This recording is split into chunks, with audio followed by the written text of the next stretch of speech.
Hey guys, welcome back to the channel, and I'm so glad that you dropped by today, even though we're just doing a little update, man. Nothing big, nothing major. We're going to update a couple of things that I missed with this guy. It is the Siege Astrotrain. I'll keep it very brief, I promise, and really we're kind of going to take a little bit of a closer look at this guy. It is one of the customs that I talked about doing when we looked at the duo of Siege, Ratbat, and Rumble. This is my custom Siege Enemy, and he's going to be our focus in the latest GotBot True review.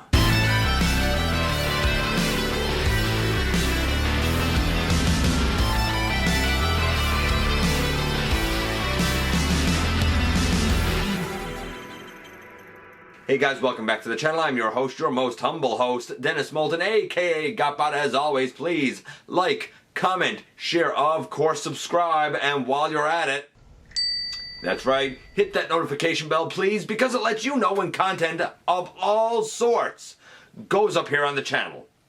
Check out Machinery of Man, the Everything Factor, Transformers Collectors, NL, the Autobot family, and have a look for me everywhere across social media. And I know if you guys have been around the channel for any length of time, if you have dropped in and joined us for the live show on Thursday night, and if you haven't, you really should, I said that this week we were going to start taking a look at a big custom that really I've been working on since last Christmas, even though we're getting close to this one.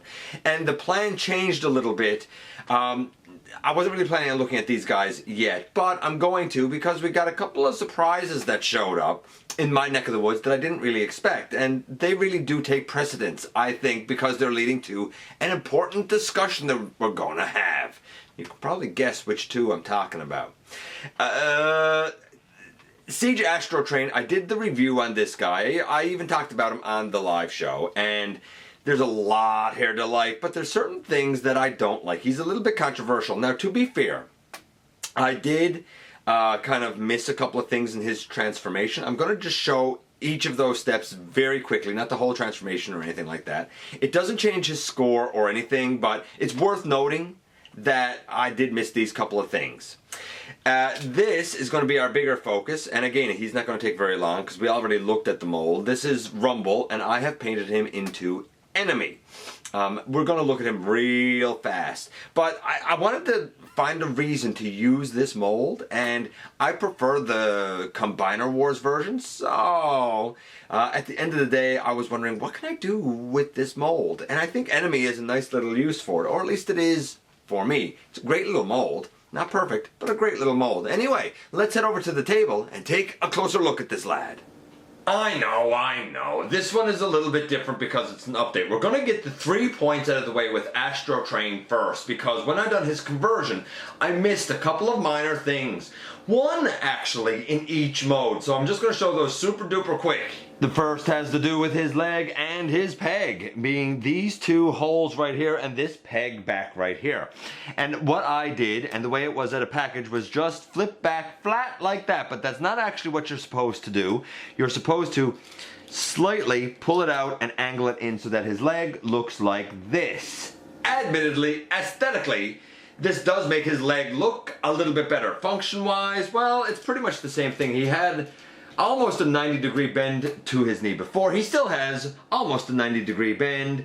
Actually, from here it looks like 90-degree, but it's actually more like 88, 89, like it's really close.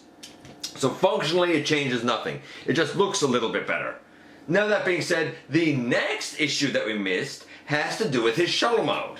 And that issue has to do with how this tabs in. I had it kind of left up here, but there's actually a little notch on this tail fin.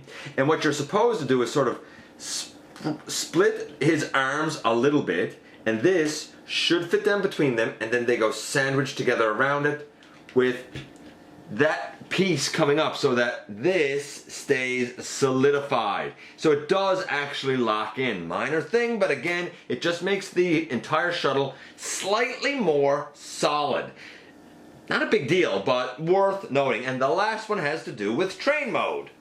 And oh yeah, when I did the train before, I neglected to pull down the front here. I just left it up. I hadn't even noticed it. Now, that being said, when I pull the front down, it's on like a diagonal slider, and it doesn't really like to slide very well at all. Not on my copy. I will work to get it down. Don't be surprised if there's a cut here, and I just show this done like this.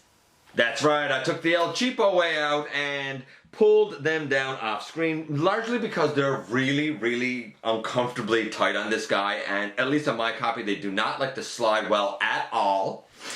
I'm not going to mark down the transformation for it, but honestly, it makes the transformation that much more cumbersome, and I think, me personally, I would tend to leave them up, because when you pull them down, you have two little front tires here, or wheels, not in line with the rest. Like, I don't know what sort of train tracks are in your neck of the woods, but like, why are these in here and the rest of these out here?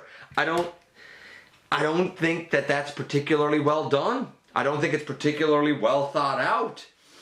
I think it's kind of sloppy. To me, though I left it up, I feel like the most logical thing to do is to sort of leave it up so that you don't have these odd wheels down.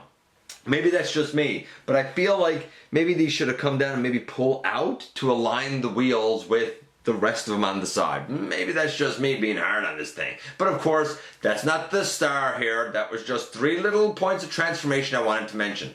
Aesthetically, he's still fabulous. Functionally, he's exactly the same. Transformation-wise, I'm not going to mark him down, but I don't find this elegant and I don't like it. And say what you like, but our big star today is this guy. It is my custom painted Siege Enemy. Now, a lot of people don't really know who Enemy is. They know Rumble and they know Frenzy, and they debate over which color is which all the time, but not many people know Enemy.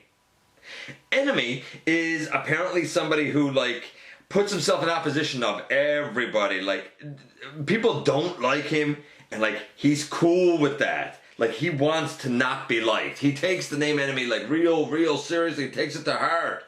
But he's also fabulous at being a distraction because nobody likes him. He was never in the original G1 animation, but he did have some comic book appearances along the way, and even got a release with, I think, Encore Soundwave in 2011, 12, 13, somewhere around there. I think he even got a masterpiece version, if I'm not mistaken. He's basically a red body with blue limbs. So I did a little bit of paint work here.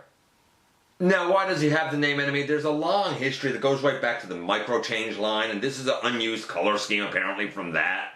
And there was some sort of, like, I don't know, AM/FM radio or something that was released, and this color scheme somehow was given the name of Enemy, and it's the only name it ever had, so while it's pretty generic, it kind of became his de facto name. This is pretty fine. Now, I know what you're thinking. Hey, the reds don't match up. I don't care. The red on this is a little more pinky. Like, the actual red is a little more pinky next to a deeper red. The red I used is a Tuscan red. The red that's on it is a brighter red. So, yeah, okay, they might not match perfectly, but I'm okay with that. And if we go to the other side, as a matter of fact, though I don't have his head turned around as I should, we could see it this way, and perhaps that's a little more cohesive in terms of his color scheme. It's red and it's blue. It is Enemy. I'll say 10 for what it is, I guess. In terms of his transformation and articulation, it's exactly the same as it was with Rumble. It's a 10 out of 10. Like, this is a fantastic little mold. You know, we bring out the legs and bring them down and turn them around and bring them down and turn them around. We take the hands and we bring it out and take the hands and we bring them out, and then we bring that arm down and we bring that arm down, and by rights we should turn the head around, but in the end, boom, here we have Enemy in his robot mode. And yes, here indeed we do have little Enemy, and like, I love the way this turned out. Now, I would advise using a fine toothbrush if you want to try and do the red yourself. Covering over the red on his shoulders with this blue was a little bit of a bear. This is an indigo blue, but at the end of the day, the head can still move left and right, and the arms still go all the way around, all the way out. The little wrist articulation, I suppose, is still there. If we take these out, we can still do his hips all the way out to the side and forward and back, and we still have a knee and kind of that swivel around the ball joint, so he functions exactly the same. This was one of those cases where I didn't need another Rumble or another Frenzy, whatever you want to call them, because I'm using the Combiner Wars ones for that, but I did want to do something with this guy because I have a different custom in mind for Rat-Bat. So what was I going to do with this guy? It's a great mold. This was a nice kind of go-between for me. I don't know, it worked out great for me. Now I get to add another one of these little mini-cassette guys to Soundwave's minion army, and that makes me very happy. And here we are once again with both of these guys, and you see what I mean now? I missed a little movement that you have to do on the leg panel. It doesn't change anything in robot mode in terms of articulation. I guess it makes his leg look a little sleeker, but it really does not change anything at all in terms of functionality, and it's easy to forget. In train mode, granted, pulling down that slider piece does make the train look correct. I did note during the review that I had missed that. The tail fin in shuttle mode should be locked in. Mine is pretty secure anyway, it's just the hinge is pretty secure. But by rights, it's supposed to go notched in there. Now, this guy. Honestly, I saw the red on him and I thought, that's fantastic. The blue was several coats. It was a long time for that to cover. But I like the end result. I would have never thought necessarily of Enemy, if not for the kind of Masterpiece release a while ago or whatever. I think it was Masterpiece. Did Ocular Max do an Enemy? I don't remember. But he came up fairly recently and I did end up looking him up. And when I say fairly recently, I mean within the last year maybe. And I ended up looking him up and being like, well, I'll be doggone that there's yet another one of those cassette lads. And this was a great excuse to use this because Rat-Bat is used for someone else. Though I'd kind of like to have another set of these for Rat-Bat to be Rat-Bat. But I like the way that this turned out and works for me. It's an excuse to have this mold, which is a great little mold. Functions the same, transforms the same, but now he's blue and red. Anyway, let me know if those little transformation steps change your opinions or thoughts about Astrotrain. Let me know what you think of the little custom. It's certainly not for everyone, but it works for me. This is a great little mold, there's no doubt about it. I like it. I absolutely like it. I love to hear from you guys, as always. Thank you for dropping by, give me some of your extremely valuable time. I know how important it is to you. If you're in a position to help the channel to grow, there is a donate link down in the description. Please hit that subscribe button because it helps me out so very much. Don't forget that somehow, some way, each and every day you do make a difference. And I look forward to the next time, man, that you and I get together, either in the live streams, at the stop motion premieres, or right here, the old-fashioned way, inside the videos.